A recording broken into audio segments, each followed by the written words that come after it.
ফোনের দিকে তাকালাম। মিস্টার ইয়াসিনের নামটা এখনো কল লগে বাজছে। সে বারবার কল করছে আমাকে, কিন্তু আমি রিসিভ করিনি, কারণ আমি জানতাম এখন যদি আমি তার সাথে কথা বলি তাহলে কথাগুলো আবেগে ভেসে যাবে।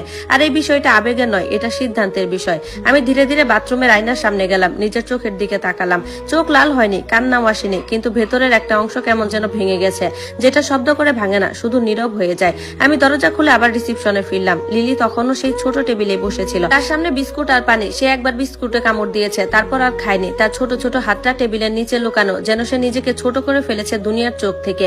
আমি তার পাশে গিয়ে বসলাম। চলো আমরা একটু বাইরে হাঁটি, আমি বললাম খুব শান্ত গলায়। সে আমার দিকে তাকালো আর বলল, মা আমরা কি আগে বাড়ি যাব? আমি মাথা নেড়ে বললাম, না, আমরা শুধু একটু বের হবো। তারপর আমি ওয়েটারকে ইশারা করলাম যে ফ্রেঞ্চ ফ্রাইস এনেছিল সেটার জন্য অপেক্ষা করছি না। আমি লিলির হাত ধরলাম। আমরা রিসেপশনের ভেতর দিয়ে হাঁটছিলাম, মানুষজন আমাদের দেখছিল, কিন্তু কেউ থামেনি। ইয়াসিন তখনও ফটো সেশনে ব্যস্ত ছিল, হাসছে, হাত মেলাচ্ছে, কাঁধে কাঁধ মিলাচ্ছে। তার দুনিয়া তখন ফুল আর ক্যামেরার আলোয় ভরা।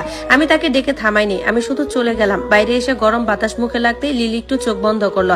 সে বলল, মা সবাই খাচ্ছিল, আমি কেন পাইনি? এই প্রশ্নটা আমি জানতাম আসবে, কিন্তু উত্তরটা আমি তখন দিতে চাইনি, কারণ সত্যি বলে শিশুরা অনেক কিছুই বোঝে না, কিন্তু তারা অনুভব করে। আর লিলি ইতিমধ্যে অনুভব করে ফেলেছে সে আলাদা। আমি তার মাথায় হাত বুলিয়ে বললাম, তুমি পাবে, শুধু একটু পরে পাবে মা। আমরা গাড়িতে উঠে বসলাম। ড্রাইভার কিছু না জিজ্ঞাসা করে গাড়ি স্টার্ট দিল। সম্ভবত সেও বুঝে গেছে কিছু একটা ঠিক নেই। গাড়ি চলতে শুরু করলে আমার ফোনটা আবার বাজলো।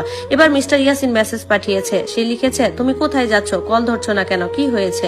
আমি মেসেজটা পড়লাম, কোনো উত্তর দিলাম না। তারপর দ্বিতীয় মেসেজ এলো। রূপসী বলেছে, তুমি ওভার রিয়েক্ট করছো, পরে কথা বলো। এই লাইনটা পড়ার পর আমার হাত পা কেঁপে উঠলো।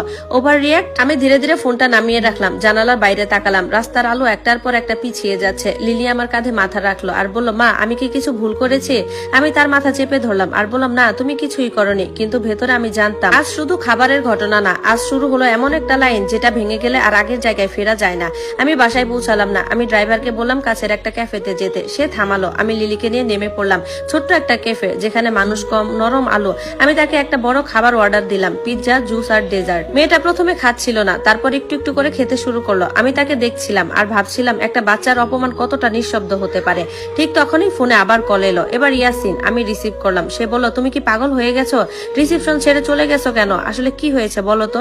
রূপসী বলেছে এটা একটা ছোট ভুল ছিল। আমি চুপ ছিলাম। সে আবার বলল, তুমি জানো আজকের দিনটা কতটা গুরুত্বপূর্ণ ছিল আমার জন্য? আমি ধীরে ধীরে বললাম, তবে সেটা আমার মেয়ের জন্য না। সে থেমে গেল। আমি আবার বললাম, লিলির নাম কেন খাবারের তালিকায় ছিল না? সে একটু নরম হলো আর বলল, আমি জানি না, আমি এখনো কিছু বুঝতে পারছি না। রূপসী বলেছে। আমি তার কথা কেটে দিলাম। রূপসী বলেছে লিলিকে বাদ দিতে। লাইনটা শুনে সে চুপ হয়ে গেল। কিছুক্ষণ পর বলল, আমি পরে দেখছি, তুমি বাসায় যাও এখন। আমি ফোনটা কেটে দিলাম। লিলি তখন কেক খাচ্ছিল। সে হালকা হাসলো আর বলল, মা কেকটা অনেক ভালো লাগছে। আমি তার দিকে তাকিয়ে বুঝলাম